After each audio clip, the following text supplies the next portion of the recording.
નાતાલ ભાગ 2 આશીર્વાદિત મરિયમ। મરિયમ શાંતિથી પોઢેલ બાળ ઈસુને જોઈ રહી। પછી ચારે તરફ નજર ફેરવી અને સારાઈને ધર્મશાળા જોઈ। તેઓ સારાઈના પાછળના ભાગમાં હતા। પાછળ એક ખંડ હતો અને આ ખંડ અને વાડો એ એકબીજા સાથે જોડાયેલો હતા। જે વાડો હતો એમાં ઘેટાં, બકરા અને અન્ય પ્રાણીઓ હતા, પરંતુ અહીંયા અજબ શાંતિ હતી। બેથલેહેમની સ્ત્રીઓ મધરાતે પણ તેને મદદ કરવા માટે આવી હતી। જાણે એવું લાગતું હતું રાત્રે નથી પરંતુ દિવસની ભરપૂર પ્રકાશ છે।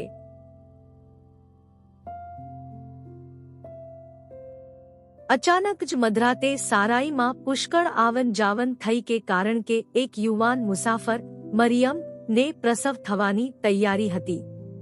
મરિયમને મદદ કરતી એક સ્ત્રીએ મરિયમને કહ્યું કે મરિયમ, તું તો બહુ આશીર્વાદિત છે કે તને પીડા વગર પ્રસૂતિ થઈ છે। કેટલા સુંદર પુત્રને તે જન્મ આપ્યો છે।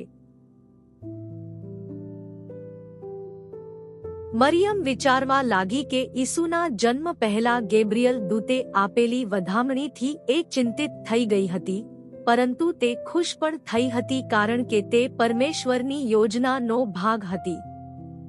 આવનારી અને થઈ ગયેલી પેઢીઓ તેને આશીર્વાદ તરીકે યાદ રાખવાની હતી। મરિયમ ત્યાર પછી તરત જ તે એલિઝાબેથ જે તેની પિતરાઈ હતી તેને મળવા એન કરીમ ગઈ હતી, કારણ કે તે એલિઝાબેથ પર પ્રેમ રાખતી હતી અને એલિઝાબેથને આ વાત કહેવા માંગતી હતી।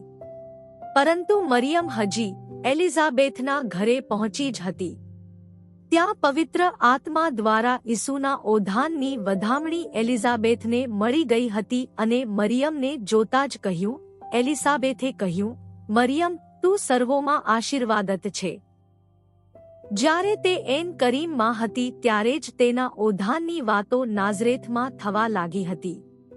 યુસુફને ને મરિયમ વિશે જાતજાતની વાતો સાંભળવા મળી ત્યારે તે ચિંતિત થયો અને તે મરિયમ જોડે સગાઈ તોડવા માંગતો હતો, પરંતુ પવિત્ર આત્મા દ્વારા તેને સંદેશો મળ્યો કે મરિયમ એ કોઈ પાપ કર્યું નથી અને મરિયમ પવિત્ર આત્માથી ગર્ભવતી છે।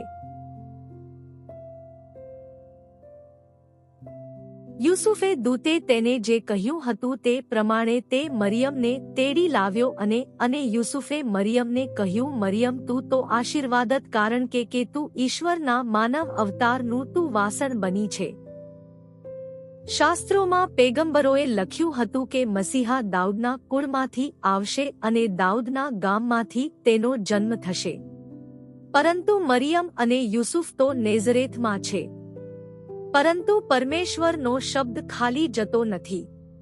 રાજાએ ફરમાન કર્યું કે દરેકે પોતાની વસ્તી ગણતરી કરવી અને તે જે ગામના હોય તે ગામમાં જઈ તેમનું નામ નોંધાવવાનું હતું। યુસુફ દાઉદનો દીકરો હતો, આથી તેને પિતૃઓના ગામ બેથલેહેમમાં આવવું પડ્યું। યુસુફ બહુ ચિંતા હતો કારણ કે બાળકના જન્મનો સમય નજીક હતો। મરિયમને લઈને છે કે નેઝરેથથી બેથલેહેમ જવાનું હતું, પરંતુ હવે યુસુફ ચિંતિત નથી, મરિયમ ચિંતિત નથી, કારણ કે ઈસુ જન્મી ચૂક્યો છે। ઇસ્રાયેલનો સિતારો જન્મી ચૂક્યો છે। લેખિકા સ્મિતા ચૌહાણ।